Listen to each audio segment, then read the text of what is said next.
नमस्कार. भगवत पूज्यपाद श्रीमद आद्य शंकराचार्य विरचित पांडुरंगाष्टकम स्तोत्रातील दुसऱ्या श्लोकाचा अर्थ आज आपण पाहू. तडित्वाससं नीलमेघावभासं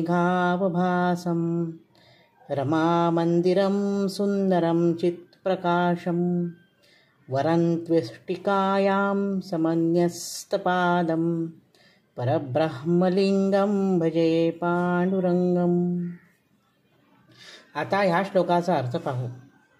तडित वाससम. वाससम म्हणजे वस्त्र. तडित म्हणजे विद्युत, म्हणजे आकाशात चमकणाऱ्या विजेसमान अत्यंत चमचमणारी तळपणारी अशी वस्त्र धारण केलेली आहेत पांडुरंगाने.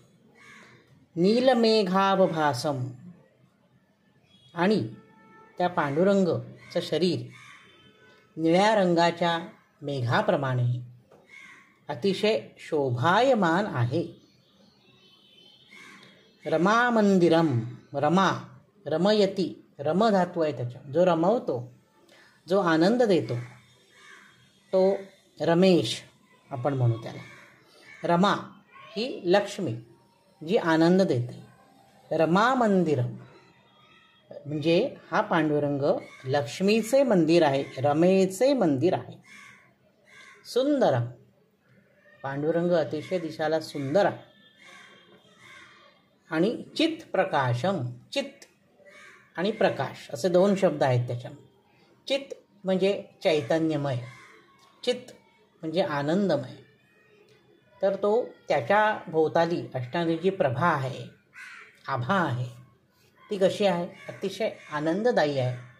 अतिशय चैतन्य देणारी अशी प्रभा त्या पांडुरंगाभोवती आहे. आणि वरम तू इष्टिकायाम. इष्टिका म्हणजे वीट, संस्कृत शब्द आहे. इष्टिका म्हणजे वीट. ह्या विटेवर समन्यस्त पादम, समचरण असा तो उभा आहे. दोन्ही पाय विटेवर ठेवून हा पांडुरंग त्या इष्टिकेवर म्हणजे विटेवर उभा आहे. तर अशा या पांडुरंगाला मी भजतो. परब्रह्मलिंगम पांडुरंगम अहम भजे. अशा ह्या परब्रह्माचं स्वरूप असलेल्या पांडुरंगाला मी नमस्कार करतो. इष्टिका म्हणजे वीट, ज्याचा अर्थ आपण म्हटला तर वीटेवरच का, तर वीट ही पृथ्वी तत्वाचं प्रतीक आहे. म्हणजे हा पांडुरंग विटेवर उभा आहे, हा कायमस्वरूपी उभा आहे. युगे 28 विटेवरी उभा, असं संतांनी आरतीत त्याचं वर्णन केलेलं आहे. तर ह्या पृथ्वी तत्वाला धरून असा तो विटेवर उभा आहे आणि जगाचं कल्याण करण्याकरता सतत तो भक्तजनांवर अमृत दृष्टीने वर्षाव करतो. तर अशा ह्या पांडुरंगाला मी नमस्कार करतो. आजच्या भागात इथेच थांबतो. पुढच्या श्लोकाचा अर्थ उद्या पाहू.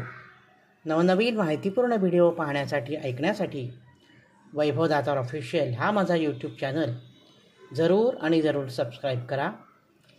धन्यवाद.